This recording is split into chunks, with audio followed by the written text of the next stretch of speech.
como a gente já começou, sem, sem ter o sistema de filtro, né, bem dimensionado. Eu preciso conhecer a qualidade da água, preciso de saber o que eu tenho nessa água, para mim saber escolher o sistema de filtros que eu vou colocar. Essa tabela aí nos mostra a comparação entre teores que são considerados de baixo risco de entupimento, né, moderado e alto, severo. Se eu tiver uns teores desse aqui, eu tenho grandes chances de ter entupimento. Então, tem que resolver o problema, ou com filtro, com cascata, no caso do ferro, para oxidar ele, no caso do manganês também. Então, a gente tem que fazer a análise, pega uma amostra e manda para o laboratório. No Brasil, o que a gente tem de muito comum de problema? Ferro. Teor de ferro acima de 1,5 é considerado um problema. Por quê? Ferro 2+, oxida a ferro 3+. E, então, ele é precipitado como óxido. O óxido de ferro, ele se torna a ferrugem, né? Ele é um sólido. Aí ele entope os tubos gotejadores. Então, é um problema muito comum. O que é feito para resolver esse problema? Cascatas. Mais para frente eu vou mostrar as fotos de cascatas que são instaladas na chegada de reservatórios. Então, a água, antes de chegar no reservatório, ela passa por uma espécie de uma escada. E ela vai caindo ali, só para entrar em contato com o oxigênio e acelerar esse processo de oxidação de ferro 2 a ferro 3. Aí ele vai oxidar antes de ir para as tubulações. E aí você vai diminuir esse teor para baixo de 1,5 antes de entrar nos tubos gotejadores e assim por diante. Então, a gente precisa de fazer essa análise e saber se é necessário ou não a cascata. No Brasil, quase todas as águas é necessário fazer essa cascata em sistemas de gotejamento. No caso, o teor de ferro. Manganês também é problema, mas a grande maioria é o teor de ferro. Essa aqui é uma tabela que vocês têm guardado aí para poder comparar na hora de fazer o sistema. Aqui são uma outra tabela de referência. Vou chamar a atenção aqui para cálcio e magnésio. Teor de cálcio e magnésio aqui até 20, no caso do cálcio, e até 5, que está em milha equivalente por litro. E aqui está também, milha equivalente por litro. Se eu tiver um teor acima de 20 de cálcio, ou acima de 5 de magnésio, é problema principalmente a precipitação com fosfatos. O fosfato de cálcio e magnésio pode gerar problemas de entupimento dentro dos tubos gotejadores. Aí, o que eu faço nesse caso? Geralmente, às vezes, é a questão de eliminar as fertirrigações com MAP, com fósforo. Às vezes, você tem um teor alto de cálcio e magnésio, você não vai poder fazer fertirrigação com fósforo. Ok? Obrigada e até mais.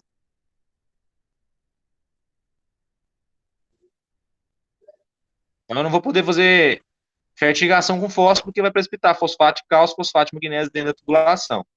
Então, essa questão do cálcio e magnésio é importantíssimo para fazer fertirrigação com fósforo, né? Fósforo geralmente é feito fertirrigação, um MAP branco, né, solúvel. Fosfato monoamônico, aquele branco solúvel para fertirrigação. Então, tem que ficar atento. Vai fazer fósforo? Tem que saber se o cálcio e magnésio não é elevado, é chamada água dura. Então, água dura que não tem teor de cálcio e magnésio elevado. Esse aqui já é uma tabela de partícula. Areia, silt e argila. Qual que é o tamanho de furos por polegada que eu preciso de ter no meu filtro para eliminar areia fina. Ela geralmente precisa de ter uma tela de 60 a 160 mesh para eliminar a areia, né, em função do tamanho dela. Quanto maior o número de mesh, mais furos eu tenho por polegada quadrada, ou seja, mais fina é a tela. Dependendo do que eu tenho na água, eu tenho que dimensionar a tela, o meu sistema de filtro, em função do que eu quero retirar. Geralmente a argila é muito pequena, não conseguimos tirar a argila, mas a gente consegue tirar a areia, que é geralmente o maior problema. Silt também é muito pequenininho, uma tela de 400 mesh, ela é muito, mas muito pequena, é uns furinhos minúsculos. A gente tem que lembrar que quanto mais pequena for a tela, né, quanto mais mesh ela tem, mais rápido ela vai entupir e mais frequente eu vou ter que fazer a limpeza. Né? Para você ter uma ideia, geralmente um filtro de areia é equivalente a 240 mesh, que é tomado como referência para eliminar areias, todos os tipos de areia, que é comum aí em rios que tem velocidade de escoamento elevada. Geralmente não se faz cálculo para tirar silt, né? É pouco provável que tenha muito silt, né, em suspensão. Aqui, para efeito de comparação, eu tenho um orifício médio de saída de gotejamento e orifício médio de saída de microaspersão. Se eu tiver, por exemplo, aqui, a areia muito fina, suspensão, tem em média aqui, vamos supor, 0,10 milímetros de diâmetro, isso é o suficiente para entupir um gotejamento, mas não é o suficiente para entupir a microaspersão. Tá? É a diferença entre os dois sistemas. É muito mais fácil entupir o gotejamento do que entupir a microaspersão. Então, tá esses tamanhos aqui. Agora vamos ver os exemplos aqui, né, de filtro. Começando aqui dos mais grosseiros, que eliminam as partículas maiores. Aqui o hidrociclone, que é usado geralmente em série com os outros filtros. Você retira primeiro as partículas mais grossas, né, por esse sistema. Então a água entra num determinado ramal e sai nesse outro. Então ela entra aqui, sai aqui por cima. Então o efeito centrífugo faz com que a areia, isso que é feito tirar a areia. A areia vem na lateral pela força centrífuga e a gravidade desce. E ela vai sendo acumulada aqui embaixo. De tempos em tempos, você tem que vir cá e abrir e descartar essa areia que foi acumulada aqui. Isso pode ser feito de forma automática. Né? Colocando uma válvula solenoide aqui, ela abre e fecha sozinho. Vamos supor, toda semana, de 2 em 2 dias, de 3 em 3 dias, dependendo de quanto de areia você tem na água e da velocidade que isso aqui vai ser preenchido, né? Mais imagens aqui do sistema centrífugo. Aqui uma sistema manual de tela, né? Um fio de tela. Lá na frente a gente vai ver o de disco. Isso aqui não é muito usado mais, porque o de disco ele ganhou mais mercado, ele demora mais a entupir, então ele tem sido mais usado de disco. Eu já vou mostrar ele aqui na frente, que ele, ó, esse fio de disco que tem sido muito usado nos pequenos projetos, projeto de 5 hectares, 10 hectares, pequenos projetos de gotejamento, se usa muito esse sistema aqui, ó. São pequenos filtros de limpeza manual, é o filtro mais barato possível, né? Você distorce aqui, lava isso aqui manualmente, muito usado mesmo, pequenos projetos, é o que fica mais em conta, mas é uma questão manual mesmo, não tem como automatizar o filtro desse aqui, a limpeza é manual mesmo, mas é muito em conta, muito barato, comparado com os outros sistemas, né? Aqui mostrando na tela, pode ser de nylon, pode ser de aço. Um filtro automático de tela, né, cheio de válvula, por quê? O sistema automático, ele automatiza essa limpeza. A limpeza, ela é feita por retrolavagem. Na grande maioria dos filtros, quase 100%, a limpeza é feita por retrolavagem. O que é isso? Fazer a água passar no sentido contrário. Se ela tem um sentido de fluxo dentro do filtro, a sujeira vai impregnando de um lado do filtro. Aí você faz a água passar em sentido contrário. Vai eliminar a sujeira. Para automatizar isso, aí a gente tem que ter vários componentes. O que deixa esse filtro aí cheio de microtubo, de válvula. Você tem que colocar um pressostato antes e um depois. Quando um determinado valor de pressão a diferença entre o início e o fim do filtro se torna muito grande, quer dizer que ele entupiu. Ele já está no momento de fazer a limpeza. Aí, válvulas de pressão, né, os pressostatos, vão automatizar esse processo, para fazer a água passar no sentido contrário e fazer a limpeza do filtro. Então, o filtro, basicamente, o momento de limpar ele é por perda de carga.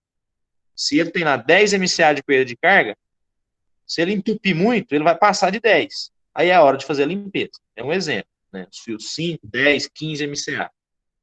Se a entrada dele está com 40 MCA e na saída dele está com 30, quer dizer que o filtro está perdendo 10 MCA de perda de carga. Se depois de um determinado momento estiver entrando 40 e está saindo só 20, quer dizer que ele está tão entupido que a perda de carga dele foi para 20 MCA. e ela vai crescendo indefinidamente, se você não fizer a limpeza, porque os poros vão se fechando. Aqui um exemplo de fio de areia. Fio de areia é muito usado em grandes projetos, principalmente em série com os ciclones. Você aqui tira partícula grosseira, depois vem os filtros de areia, que geralmente é equivalente a 240 mesh, tira partícula muito pequena, a areia é muito fininha. Então, eles são muito usados em grandes projetos, são filtros caros, mas muito robustos, né, duram muito tempo, têm uma vida útil longa. Aqui mostrando como é que é feita a limpeza, também, como eu disse, retrolavagem. Então, válvulas automáticas fazem esse processo. Então, se o filtro trabalha nesse sentido, a água entra, filtra, passa na areia, sai. Na hora de limpar ele, você tem que fazer a água passar ao contrário. Ela vem aqui, volta, e essa água de retrolavagem é descartada. Então, a água passa no sentido contrário para fazer a limpeza. Então, se isso for feito de forma automática, todas essas válvulas, esses registros aqui, tem que ser automático. Tem que ser válvula solenoide com controle elétrico ou hidráulico. Só para fazer uma comparação aqui, a maioria dos filtros de estações de tratamento são de areia, só que não são fechados, né, são circuitos abertos, são construídos em alvenaria, nem em concreto. Então, são filtros bastante eficientes. Só que são, geralmente, a instalação fica caro, se comparado com os outros filtros de menor porte. Aqui o filtro de disco, falei, muito usado para pequeno projeto. E aqui, uma das coisas mais importantes na hora de escolher o filtro, seu dimensionamento. Todo filtro vai ter esse gráfico, comparando vazão e a perda de carga que ele causa. Essas linhas em vermelho representam os modelos de filtro. Então, vamos supor esse filtro aqui, ó. Esse filtro aqui, ó, é um modelo X. Se você tem 20 metros cúbicos por hora no seu projeto, a perda de carga que ele vai causar é de 3, aproximadamente 3 MCA. Ah, não, mas eu quero que esse filtro aqui trabalhe com 40 MCA. Beleza, esse mesmo modelo de filtro trabalha. Só que a perda de carga para ele já vai para quase 7 MCA. Que era significativa essa perda. Então a gente seleciona ele com base na perda de carga que o filtro gera. Então, ou se eu quero manter um limite de 5 MCA, num determinado exemplo, se eu quiser comprar esse filtro aqui, se o meu projeto for 40, não tem jeito, tem que comprar um filtro maior. Aí eu vou escolher o outro modelo que causa uma perda de carga menor, porque esse modelo mais à direita, ele vai ser um filtro de maior porte, um modelo maior. Ou, numa outra opção, poderia comprar esse filtro aqui e trabalhar 2 filtros em paralelo. Muito comum trabalhar em paralelo. Então, eu teria aí 2 filtros trabalhando em paralelo. Aí eu vou dividir a vazão. Se eu quero trabalhar com 40, 2 filtros, mas é 2 filtros em paralelo. Então é 20 para cada um. Eu vou manter os meus 3 MCA de perda de carga. Na instalação em paralelo, você divide a vazão, que vai passar em cada filtro. Se for 2, se for 3, se for 4 filtros. É muito importante sempre comparar. Isso aqui está no catálogo do filtro. Na hora de comprar, você tem que pegar o vazão do seu projeto e escolher o filtro com base na perda de carga. Um número, né, factível de ser considerado aí é cerca de 5 MCA. Ah lá, vou trabalhar com filtro que perda até 5 MCA, está dentro da normalidade. Aí você escolhe um filtro que vai gerar uma perda de carga menor do que 5 MCA. Você sabe escolher, então, eu vou pôr 2. Pode ser que você coloque 2 em paralelo, ou compre um grande, 2 pequenos em paralelo, ou um grande. Aí você, tendo em mãos esse gráfico do fabricante, você sabe fazer essa comparação. Aqui está um exemplo aqui de 4 filtros em paralelo. O filtro em paralelo tem a vantagem de você poder fazer a limpeza com o sistema em funcionamento. Então, você fecha, por exemplo, aqui, esse registro, você pode limpar esse filtro aqui com os outros 3 funcionando. Se ele quebrar, o projeto não precisa parar. Os outros 3 vão funcionar. Vai aumentar um pouquinho a perda de carga? Vai, mas continua funcionando. Então, a instalação em paralelo é muito comum. Por isso, o filtro fica pequeno, eles são fios menores, são bem mais baratos, e você tem a vantagem de poder fazer a limpeza, ter a segurança de ter mais do que um. Se quebrar, se estragar, se der algum defeito, se furar, você tem os outros para poder manter o projeto funcionando. É muito comum. Ah, mas como é que eu vou fazer? Lembrando, sempre considerando isso aqui. Você tem 40 metros cúbicos por hora, vai por 4 filtros, é 10 para cada um. Aí você olha a tabela, qual que é a perda que eles vão gerar? 10 MCA. 10 metros cúbicos, qual que é a perda em MCA que você vai gerar? Aqui, ó, vários filtros em paralelo, é muito comum essa instalação. Isso se aplica para todos os filtros, se aplica para esses, se aplica para esses de areia. Então, é comum para qualquer tipo de filtro.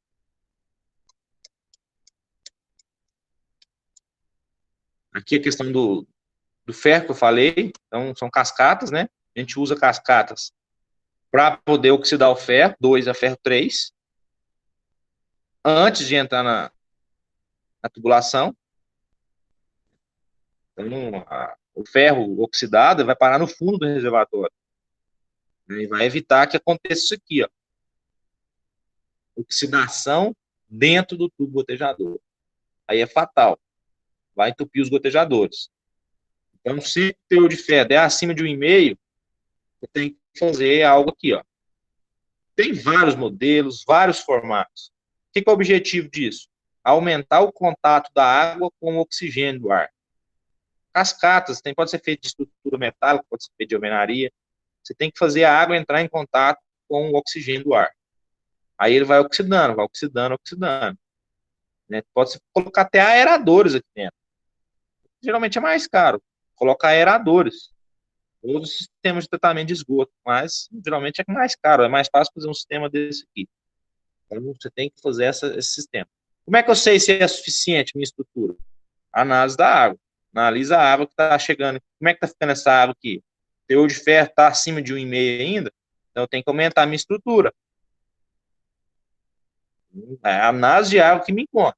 Eu não tenho como chutar, saber se está bom, se está ruim ou está bom.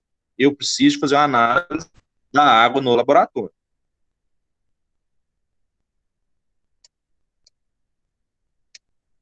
Que exemplos de entupimento com carbonatos, fosfatos e sulfatos, cálcio e magnésio, cálcio aqui. Então, se você tiver teor de cálcio e magnésio elevado, vai lá e faz fertigação com fósforo. Vai formar fosfato de cálcio e fosfato de magnésio. Vai gerar precipitações brancas no interior da tubulação. Então, é um problema que você tem que evitar. Teor de cálcio e magnésio elevado, não pode fazer fertigação com fósforo. É muito comum esse problema também em aplicação de água residuária. A água residuária de suinocultura, por exemplo, tem um teor elevadíssimo de fósforo. Então, quando a água da região tem muito cálcio e magnésio, quase todo o sistema vai com o tempo, vai ficar dessa forma. Isso aqui é uma foto extrema, né? Mas que acontece nesses casos. Muito fósforo, muito cálcio, muito magnésio. Vai entupindo a tubulação toda. Outras opções aqui para melhorar. Melhorar a qualidade e reduzir o entupimento.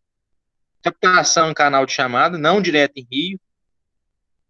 Faz um canal de chamada na beira de... Quando é possível, né? Tem rio que é impossível fazer isso. Tem que estudar o caso. Mas melhora a qualidade da água. Captação em balsa, em vez de fazer uma captação direta. A balsa capta mais na parte superior, melhora muito. Bomba de baixa rotação, principalmente a questão da manutenção do sistema. Caixas decantadoras e chicanas. São caixas de areia que faz a água passar de uma caixa na outra, uma caixa na outra. Aí se tiver muita areia em suspensão, a areia vai ficando no fundo, vai decantando. Melhora bastante também a qualidade. É possível, depois de um determinado sistema estar entupido, eu desentupir ele? É até possível, mas é limitado esse efeito. Produto à base de ácido de cloro pode solubilizar incrustações no interior de tubo, mas é limitado. Então, não adianta fazer um projeto sem fio ou filtros que não funcionam e depois querer remediar aplicando produto. Não, você não vai salvar uma rede toda entupida com isso. Você vai melhorar um pouquinho. Isso é usado em quais condições? Um projeto que está funcionando há 5, 6 anos e vai entupindo ao longo do tempo, aí você faz a aplicação e aumenta a vida útil do sistema, melhora a vazão das linhas, que vai incrustando ao longo do tempo. Então, se você aplica ácido e solubiliza um pouco, você melhora a vazão de linha, ou seja, desentope um pouco. Mas não dá para salvar um projeto que teve o filtro mal dimensionado, não. É um efeito limitado. Pode ser usado, existem os produtos especificamente para isso. Mas não dá para salvar um projeto que errou no sistema de filtro. Não, não tem jeito. Tem que trabalhar no preventivo, né? Isso aqui é meio que curativo.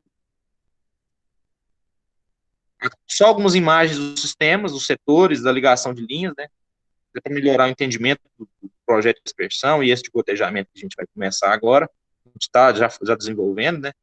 Isso aqui é um exemplo de controle de setor. Aqui controla 2 setores, automático. Esse aqui controla um setor, manual.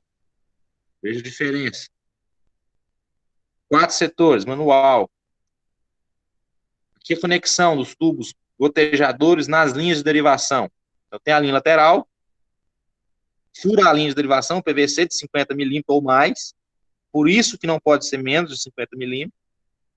Furou aqui, conecta essa peça, ela é chamada de conector inicial, e essa borrachinha de chula.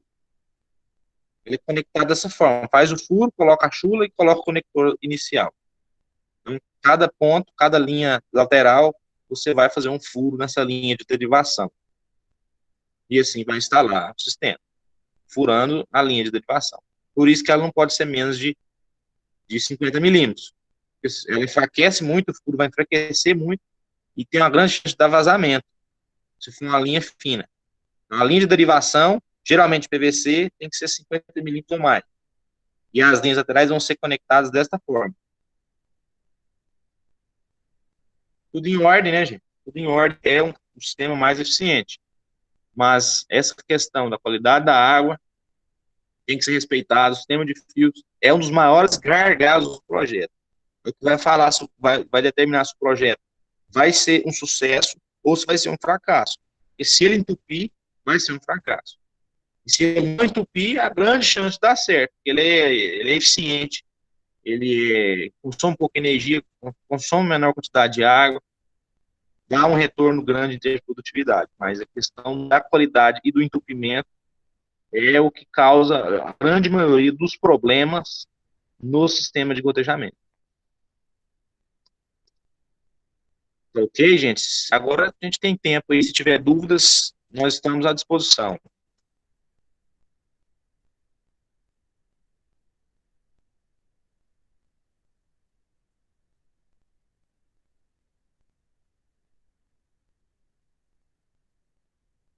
Dúvidas?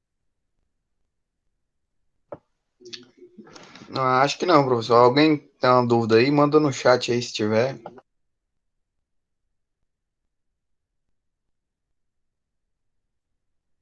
O André, sobre a planta do trabalho daquele outro projeto lá, quem não, igual, não precisava ser no AutoCAD, podia ser no papel milimetrado. Quem não tinha papel milimetrado, podia fazer tipo no Word ou em algum dado assim, tipo o negócio da planta e mandar? Ou não? Pode sim. Aquilo é um croquis muito simples, né? 8 linhas, né? E uma linha principal só, pode ser feito no Word, no Paint. Não é objetivo. Aquela planta ela é muito simples, é um croquisinho, né? Pode fazer de qualquer jeito aí na mão. Só tomar cuidado aí para fazer a proporção, né? A escala dentro da proporção do espaço entre os aspersores, entre as linhas. Não, beleza, então. Teve uma pergunta aí do João Marcos aí, que foi: o filtro de areia funciona da mesma forma daqueles de piscina? O filtro de piscina geralmente é de tela, né?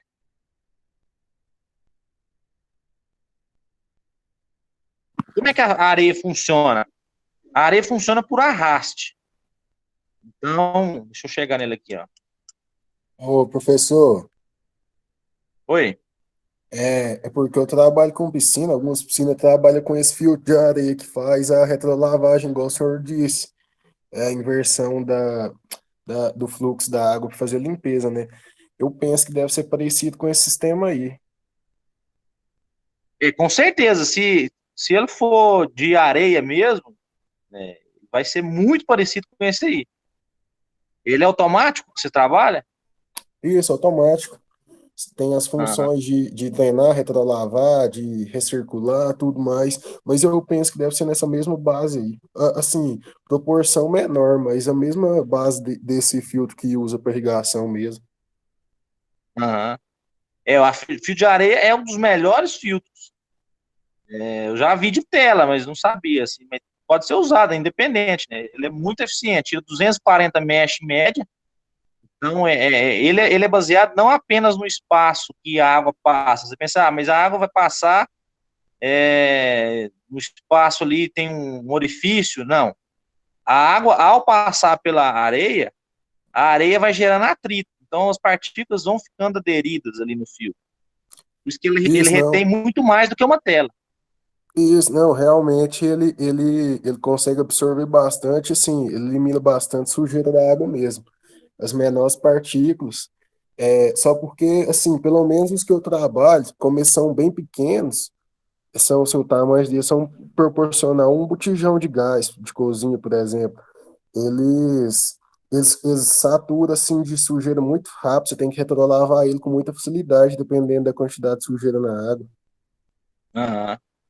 Aí você tem que automatizar, né? E lava aqui uma vez por dia, né? Isso, exatamente. Tem que ser automático, senão você não aguenta, né? Isso. Automático. Não, beleza. André, questão de lodo dentro dos tubos, acontece muito problema de entupimento dos bicos? Gotejamento acontece. Então, se ele Em, acontecer pouco, é porque foi um projeto que dimensionou bem, né?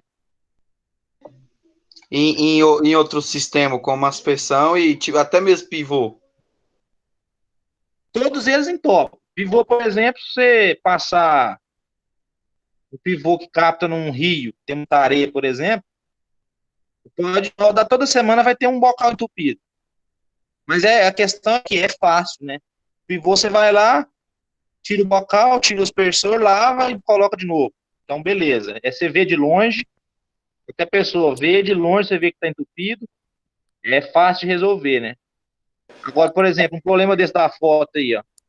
Se tiver lá, metade da linha tiver desse jeito, aí é um problema sério, né? Entendi, obrigado.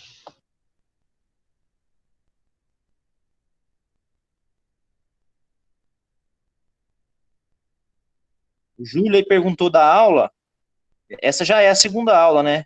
É a aula de 8h30.